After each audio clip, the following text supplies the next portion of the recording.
Welcome to Storify ए। आज हमारे पास है चैप्टर 4। इसके अंदर हम पढ़ेंगे कंडीशनल स्टेटमेंट्स क्या होती हैं। हाँ, सबसे पहले कंडीशनल स्टेटमेंट से जानने से पहले हम देखते हैं कि व्हाट इज कोड। कोड क्या होता है? आप लोगों को पता है कोड क्या होता है? कोई बेसिक आसान सी डेफिनेशन। चलिए आज हम इसको आसान लफ्ज़ों में समझते हैं कि कोड कुछ ऐसे सिंबल्स होते हैं जिनको हम कंप्यूटर के अंदर यूज़ करके उनके ज़रिए से रियल वर्ल्ड प्रॉब्लम्स के सॉल्यूशंस लिखते हैं। ठीक है, ये सिंपल बात होगी। इसके बाद कोडिंग क्या होती है? कोडिंग बेसिकली एक ऐसा प्रोसेस होता है कोड को लिखने का। ह्यूमन कोड लिखते हैं और उसको कंप्यूटर अंडरस्टैंड करते हुए हमारी प्रॉब्लम के सॉल्यूशंस लिख देता है। ठीक है, तो ये बेसिक जो है वो कोड हो गया।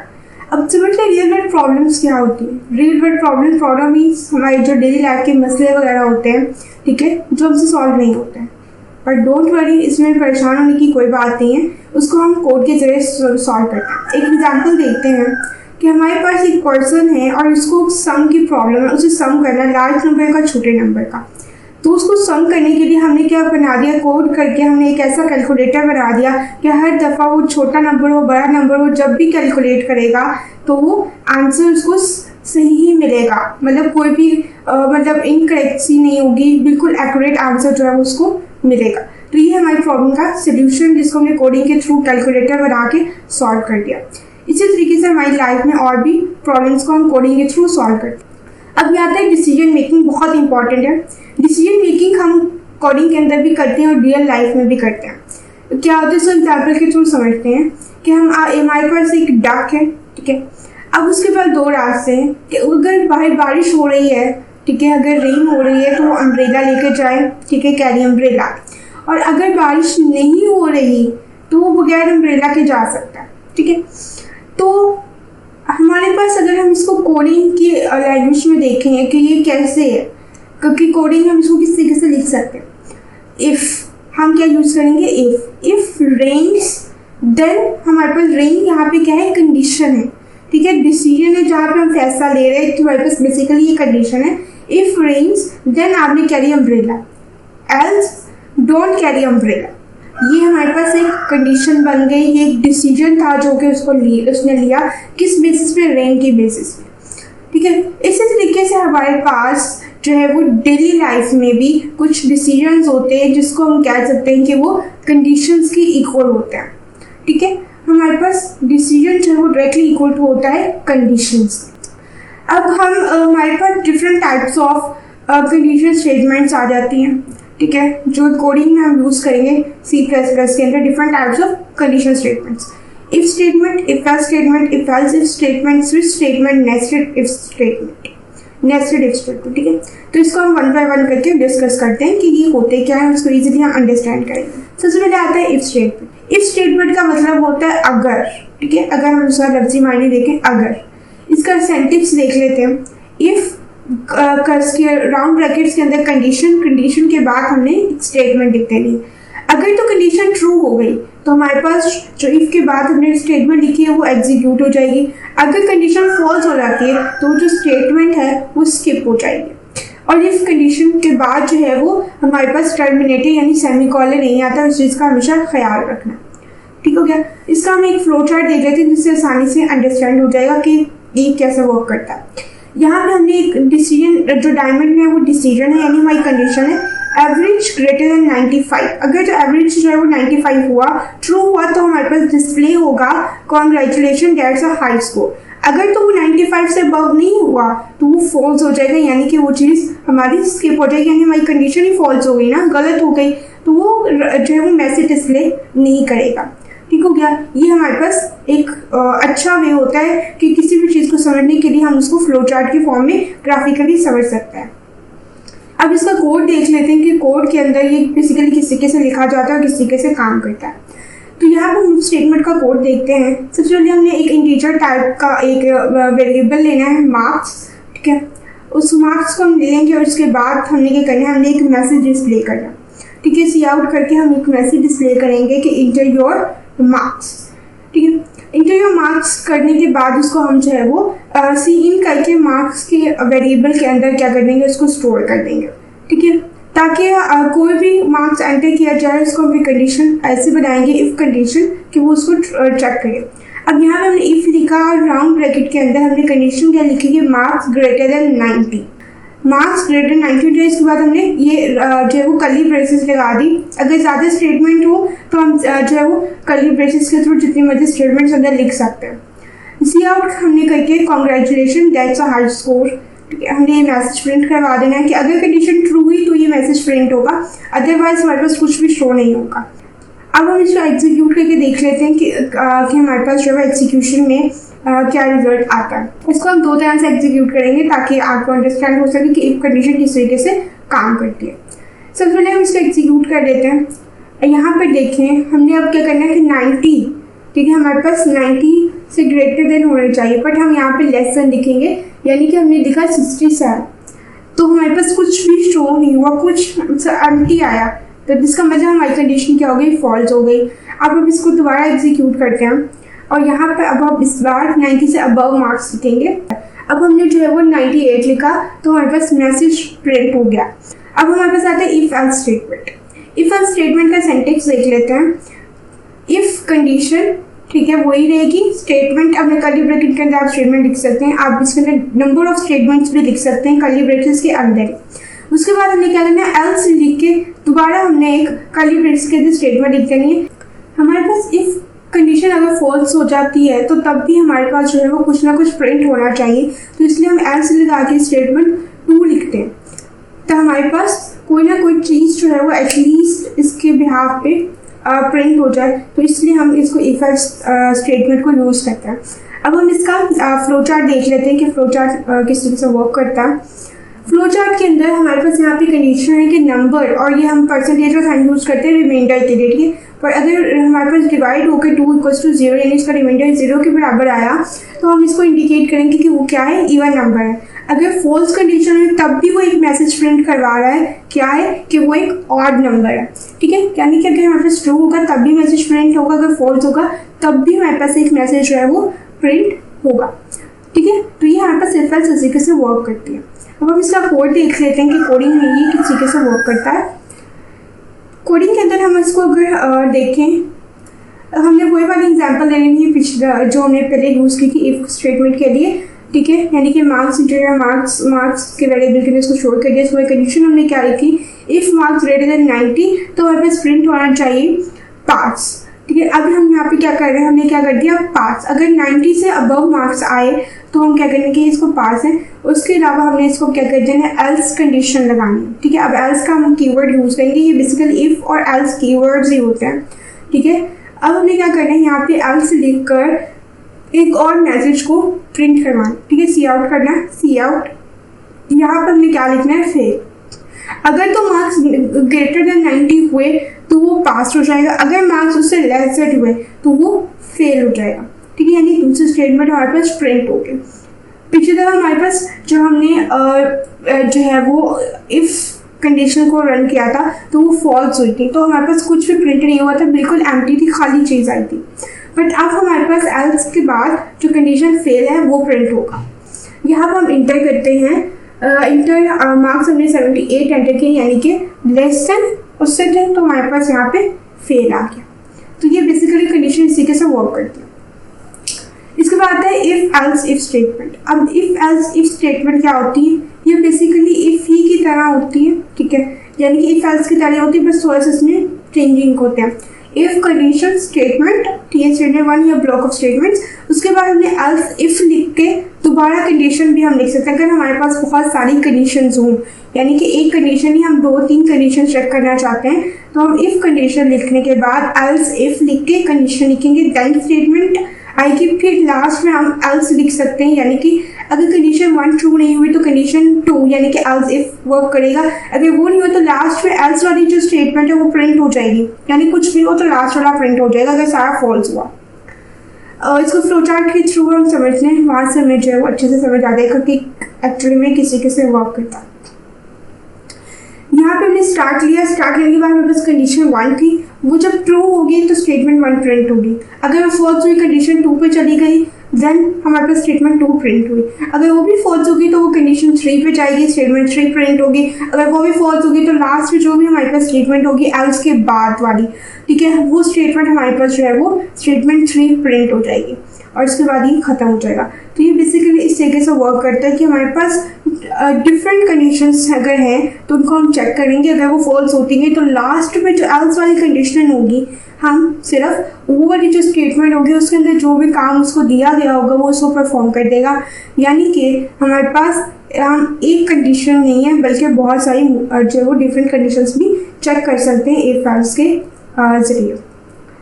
इफ एल्स इफ ओके, उसके बाद इसको कोड में देख लेते हैं। इफ को हम क्या करते हैं, इस दफ़ा हमने क्या करना है कि हमने मार्क्स ही लिए, ठीक है, हम लोग वो एग्जाम्पल ले रहे हैं, ठीक है, मार्क्स ही हमने एंटर करवाने हैं, बट इस दफ़ा क्या करना है कि मार्क्स को हमने ग्रेटर देन 90 रखा है, ठीक है। अगर ग्रेटर देन 90 है तो हमने उसको कर देना कि ये ए ग्रेड है, ठीक है। अगर उसके मार्क्स ग्रेटर देन 90 आते हैं तो वो ए ग्रेड होगा।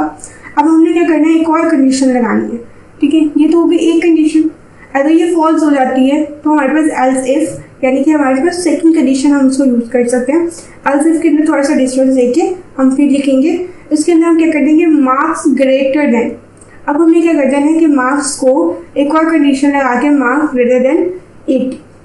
अब मार्क्स ग्रेटर देन 80 होंगे तो हमारे पास क्या प्रिंट होना चाहिए, बी ग्रेड, ठीक है।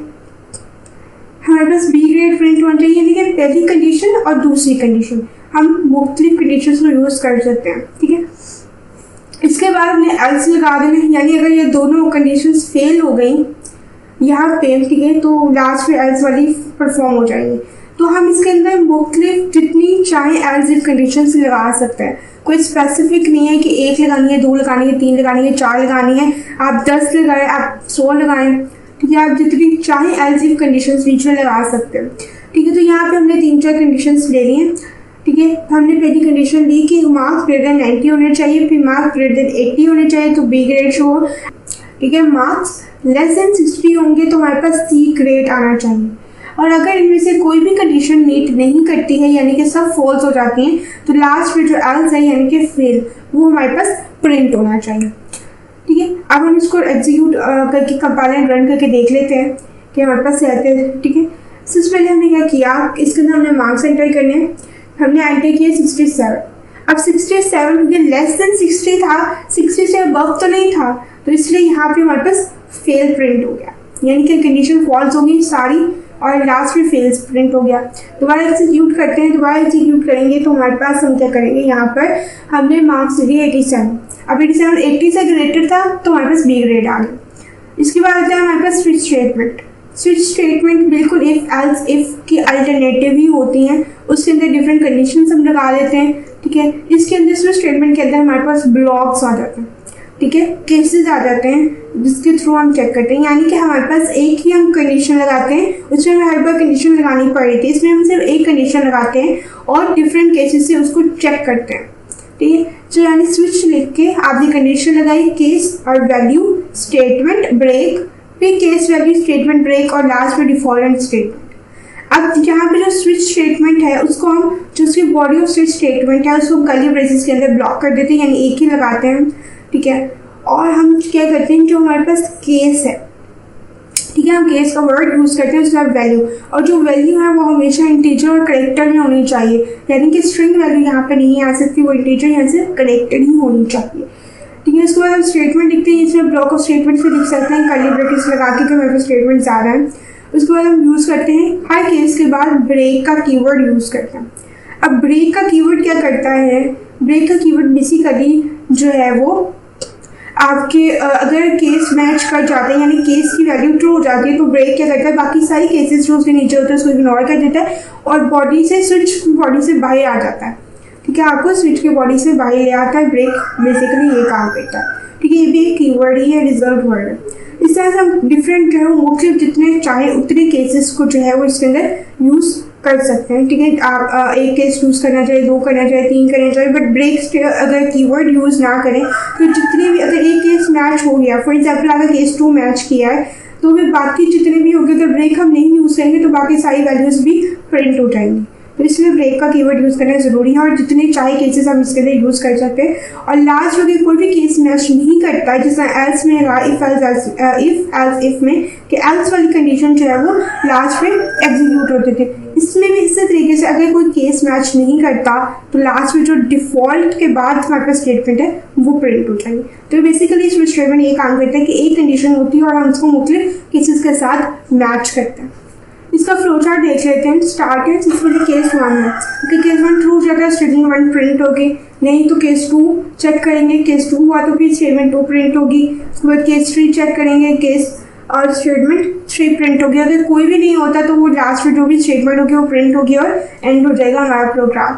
ठीक है, तो इसमें क्या है, एक ही हमारे पास कंडीशन होती है और हम उसको मुख्तलिफ केसेस से चेक करके देखते हैं। अगर नहीं होता तो हमारे पास जो लास्ट में जो भी मतलब स्टेटमेंट होगी वो हमारे पास एग्जीक्यूट है डिफ़ॉल्ट के बाद वाली। ये बिल्कुल इफ एल्स इफ की तरह ही होती है, बस उसके अंदर हम हर बार हर कंडीशन को हम डिफरेंट कंडीशन लगा सकते हैं। इसमें सिर्फ एक कंडीशन रखते हैं और मुख्तलिफ चीज़ें से चेक करते हैं। इसकी भी हम कोड में रन करके एक बार इसको देख लेते हैं किस तरीके से वर्क करता है स्विच स्टेटमेंट। इसमें हम क्या करेंगे, इस दफ़ा हम स्विच स्टेटमेंट के लिए हम जो है वो बेसिकली ले लेंगे इंट, हमने इंटीजर टाइप का नम ले लेना है, ठीक है, एक नंबर ले लेंगे, ठीक है। और इसमें हमें क्या करना है कि हमने डिफरेंट नंबर ऑफ जो है वो डेज लेने, यानी कि अगर हमने किसी ने भी 1 नंबर एंटर किया तो इसका मतलब कि 1 नंबर का मतलब होगा मंडे, 2 नंबर एंटर किया उसका मतलब होगा ट्यूसडे, 3 एंटर किया तो वेडनेसडे, ठीक है। तो इस तरीके से हम नंबर ऑफ ठीक है नंबर ऑफ डेज के अकॉर्डिंग जो है वो जो नेम ऑफ डेज है उनको प्रिंट करवाएंगे, ठीक है, स्विच स्टेटमेंट के अकॉर्डिंग। ठीक है, तो हमने क्या किया, एक नम लिया और एंटर करना है, कोई भी नंबर एंटर किया यूज़र ने, तो हमने स्विच स्टेटमेंट के अंदर नम्स को रख दिया कि जो भी नंबर आएगा उसको डिफरेंट केसेस के थ्रू हमने चेक कर लेना। सबसे पहले हमने केस 1 लिया, क्योंकि 1 क्या है, इंटीजर है, हम इंटीजर और करेक्टर ले सकते हैं सिर्फ, तो इसलिए केस के साथ जो वैल्यू हमने क्या ली वो 1 ली। ठीक है, केस 1 लिया, सी आउट करेंगे हम, इसके अंदर हमें क्या लिख देना, मंडे, यानी कि अगर केस 1 मैच कर गया तो हमारे पास क्या प्रिंट होना चाहिए, मंडे प्रिंट होना चाहिए। और उसके बाद ब्रेक, यानी कि नीचे जितने भी केसेस होंगे वो सब स्किप हो जाएंगे और ये जो है वो स्विच बॉडी से बाहर आ जाएगा। ठीक है, इस तरह से हम केस 2 लेंगे और उसको भी सी आउट कर देंगे, यानी कि ट्यूसडे। इस तरीके से हम 1 बाय 1 करके जितने भी केसेस हैं, यानी कि हमारे पास टोटल अगर 7 डेज हैं तो हमारे पास 7 केसेस बनेंगी और लास्ट वीक डिफ़ॉल्ट केस होगा, यानी कि आपने जो है ठीक है उसको हम देखेंगे कि उसमें क्या स्टेटमेंट हमने लिखनी है।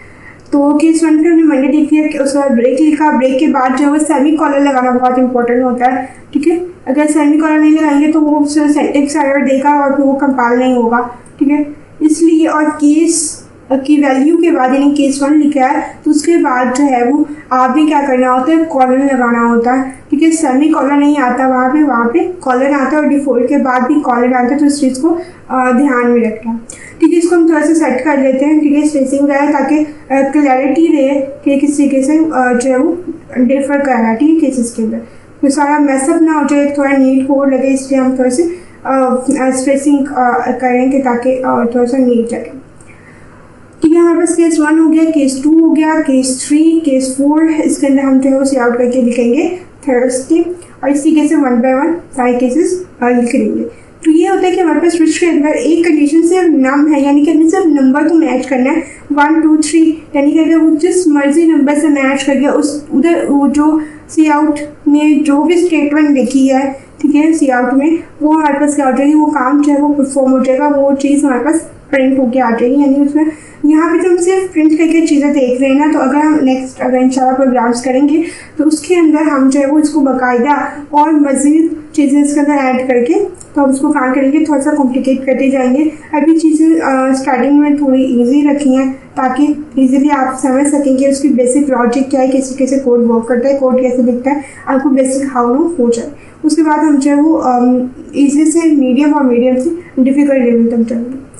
यहाँ पे हमारे पास जो वो केस 7 हो गया है, केस 7 सी आउट हमने कर दिया, Sunday break and then default आएगा। डिफ़ॉल्ट भी हमने सी आउट कर देना है कि इनवैलिड इनपुट।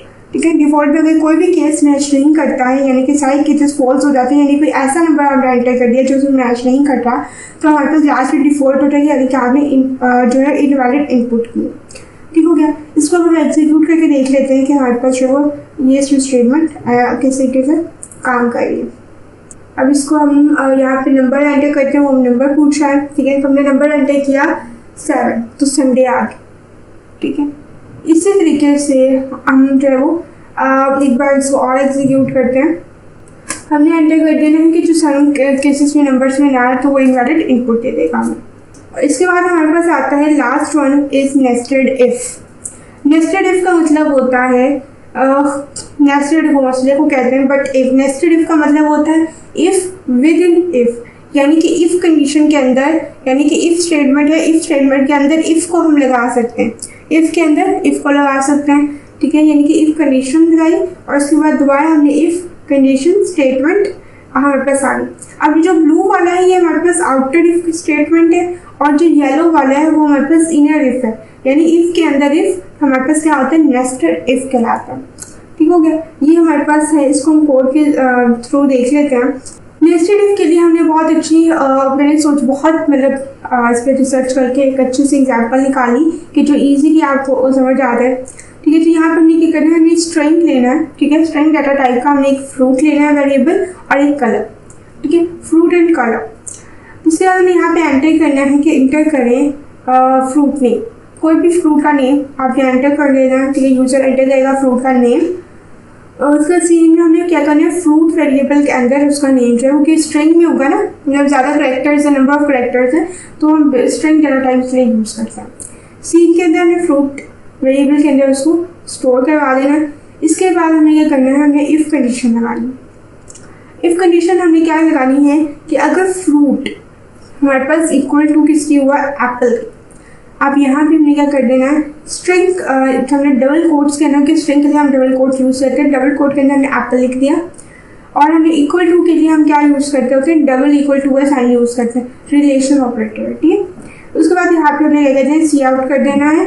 दोबारा से हमने उसको क्या करना है कि इंटर योर कलर, ठीक है, इंटर कलर, ठीक है, इंटर द कलर। कि अब हमने क्या करना है कि कोई भी कलर एंटर कर देना है, ठीक है, रेड और ग्रीन, ठीक है। हमने इसको बता दिया कि आप रेड और ग्रीन में से कोई कलर एंटर कर सकते हैं, ठीक है। और उसके बाद हमें क्या करना है, इसको सीन करके हमने कलर वेरिएबल के अंदर इसको स्टोर कर देना।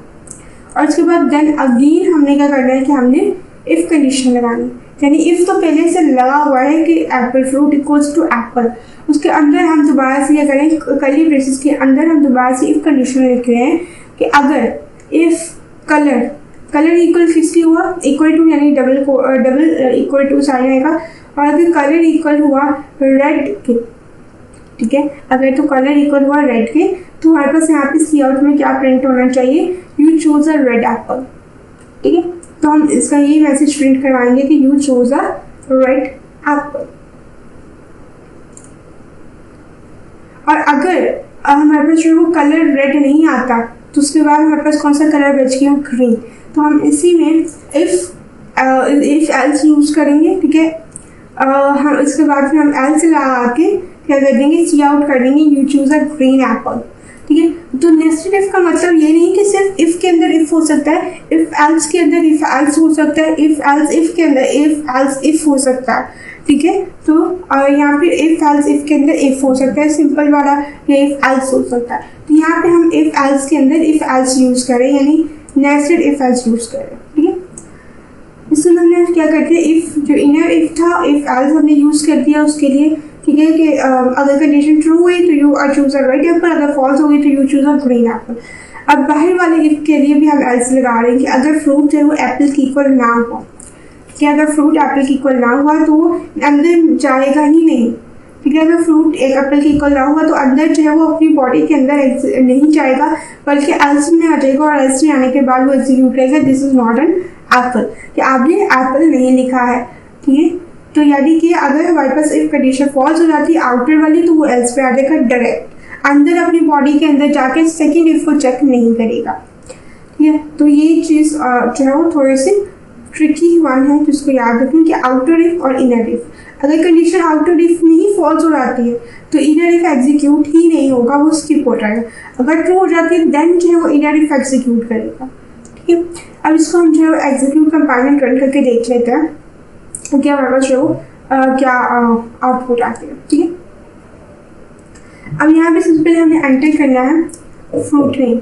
अब फ्रूट नेम हमने क्या करना है, सबसे पहले तो हम एप्पल ही अटेंड कर लेते हैं, ठीक है, जो बेसिक है। उसके बाद हमने कलर हंटे करना है, तो कलर के लिए हमने क्या किया, ग्रीन लिख दिया, तो you choose a green Apple, ठीक है। अब इसको हम एक बार फिर एग्जीक्यूट करते हैं और इस दफ़ा हम जो है वो इनपुट थोड़ी गलत देंगे ताकि हमें डिफरेंस समझ में आए कि किस तरीके से कंडीशन वर्क करती है। और हमने क्या एंटर द फ्रूट नेम, अब फ्रूट नेम एंटर करना है, तो हमने इस पर ऑरेंज लिख दिया, तो इसने क्या कह दिया कि this is not an apple, कि ऑरेंज क्या है, वो एप्पल नहीं। तो यानी कि इफ कंडीशन फॉल्स हो गई, वो डायरेक्ट एल्स पे आ गई, आउटर इफ का आ गई। थैंक यू फॉर वॉचिंग, अल्लाह हाफिज़। For more videos, like, share and subscribe.